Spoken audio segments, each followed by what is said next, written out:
भुजाओं में शक्ति होनी चाहिए, तभी आज्ञा में शक्ति होती है।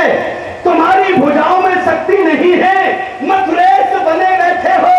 हमने संसार पर दिग्विजय प्राप्त की है, हमें कारागार में भिजवाओगे?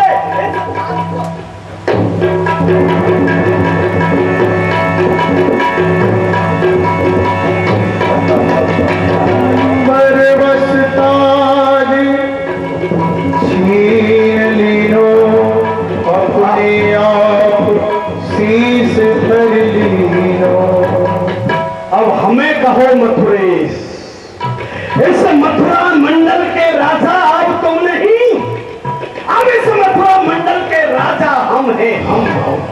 अब यहां तुम्हारी आज्ञा नहीं, हमारी आज्ञा चलेगी, हमारी आज्ञा। बस विध्वंस हो चुका पिता और पुत्र का नाता, अपमान इस कदर सहा नहीं जाता। जब आप ही आ गए इस घातक विचार में, तो आपको ही भेजता हूं सख्त कारागार में। वीरभद्रन, डाल दो इनके हाथों में हथकड़ी और ले जाके बंद करो कारागार में।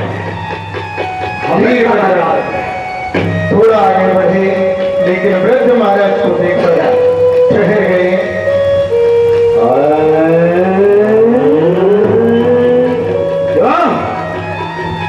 सुना नहीं? हमारी आज्ञा का पालन किया नहीं? किया। थोड़ी देर पहले मैंने आपकी एक आज्ञा का पालन किया। आपका संकेत पाते ही मान्यवर वसुदेव जी को मैंने बंदी बना लिया। लेकिन आपकी ये दूसरी आज्ञा, ये दूसरी आज्ञा पालन करने योग्य नहीं है। क्यों? क्योंकि जिनकी कृपा से आज मैं इतना बड़ा हुआ, जिनका नमक मेरे रग रग में है भरा हुआ, यदि आंखें दिखाऊं महाराज को, तो आंखें मेरी फूट जाए। डालूं महाराज पर हाथ, तो ये हाथ दोनों टूट जाए। कायर है, चाटुकार है। हाँ, मैं कायर हूँ, मैं कायर हूँ, किंतु उससे अधिक नहीं, जो कि व्यर्थ की कल्पना से भयभीत होकर अपनी बहन बहनों पर तलवार का वार कर रहा है। मैं मूर्ख हूँ, मैं मूर्ख हूँ, किंतु उससे अधिक नहीं, जो अपने काल को स्वयं अपनी ओर बुला रहा है। मैं चाटुकार हूँ, मैं चाटुकार हूँ, किंतु उससे अधिक नहीं, जो अपने वृद्ध पिता को बंदी बनाने के लिए मेरी ओर ताक रहा है। महाराज, आपका डर नहीं मुझको, आपका डर नहीं मुझको, ना डर सारे जगत का है। मैं उसके डर से डरता हूँ जो सारे जग का करता है। प्रतीत हो गया है मुझे कि पहले स्कंद की प्यास तेरे ही रक्त से बुझाई जाएगी। हाँ हाँ, स्वीकार है, मुझे स्वीकार है। अपने महाराज के लिए, अपने महाराज के लिए ये तुच्छ शरीर भेंट स्वीकार है, मुझे भली प्रकार से स्वीकार है। इस आज्ञा पर हर समय तैयार है गर्दन, नीचे झुकी है आपके बलिहार है। मर्दाना धर्म के लिए स्वीकार है मुझको, छोड़ू जो अपना धर्म तो धिक्कार है मुझको। छोटे से सेवक से कर्तव्य पालन करना सीख। सब कुछ सीख लिया है मैंने, सीखना है तो तुम सीख लो। अब मुझे सीखना नहीं, इस जैसे मूर्खों को सिखाना बाकी रह गया है। हमारी आज्ञा उल्लंघन करने का क्या परिणाम होता है, ये दिखाना बाकी रह गया है।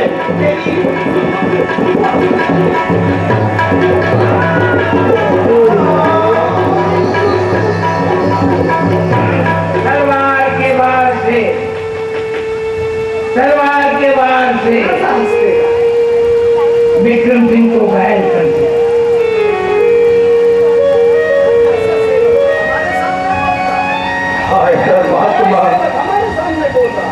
ये कैसा समय आ गया है कि ऐसे संतान के लिए मनुष्य देवी देवताओं की आराधना किया करता है।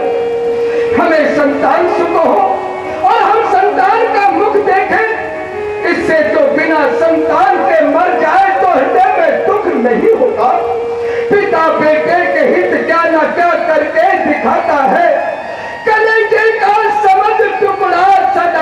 बलिहार जाता है, खिलाता है, पिलाता है, लिखाता और पढ़ाता है, लाता लाल और अपनी संपत्ति का मालिक बनाता है। मगर आज बेटे का पिता के साथ में क्या व्यवहार है देखो। अरे बुढ़ापे में मेरा कैसा ये सत्कार है देखो। मैं तुझसे पूछता हूँ तू मेरा पुत्र है। हाँ, सारा संसार जानता है तो तू ये कि मैं आपका लायक पुत्र हूँ और आप हमारे पिताजी हैं।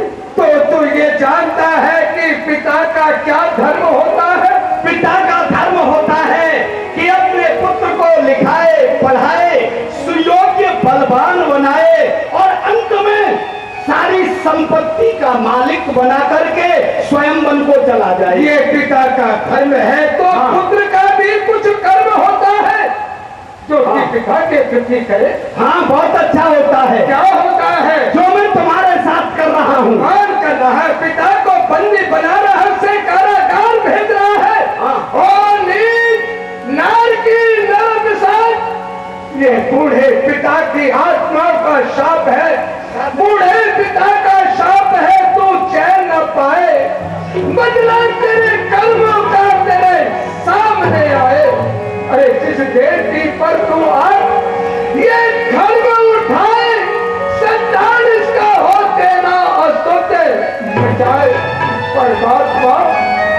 अरे ओ परमात्मा, पुत्र दे तो सुपुत्र दे। अरे मर जाए कर्म में तो ऐसा जब कुछ करने लायक नहीं रहते तो ऐसे ही बड़बड़ाते ही ले जाए से कारागार बंद करो। हटा यहां से। पिता गहे बंदी साला, आपुन भयो कैस भूपाला। महाराज बस्ते